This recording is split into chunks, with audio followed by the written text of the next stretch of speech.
देखा साहब, हम उनसे कितना बार कह रहे हैं कि अब तू इस ऑफिस में मत आवा करे।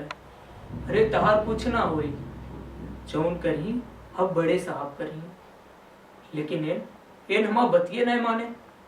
हमसे बार बार पूछत रहे हमरे फाइल का काम हुआ। अब तू ही बतावा साहब, हम एक प्यून नहीं न। अरे हमारा औकात बा बड़े साहब तक इनके बात पहुंचावे के। साहब, बड़े साहब बहुत ही कठोर आदमी है।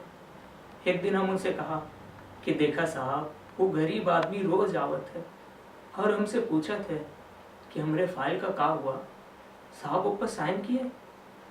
साहब साहब हमके बहुत जोर के चाटा मारे और हमसे कहे अपने काम से काम रखो, तुमसे मतलब। साहब उस दिन के बाद से हम कुछ नहीं किया। वो आदमी यहाँ आके बैठा रहत रहा, हम ओके देखत रहे। वो हमसे विनती करत रहा, लेकिन हम ओका कोई मदद नहीं किया। फिर एक दिन पता चला वो आत्महत्या के लिए।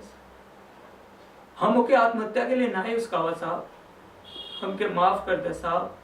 हम बहुत गरीब है साहब, हमारा छोट छोट बच्चा है। हमके माफ कर दे साहब, हमके माफ कर दे साहब।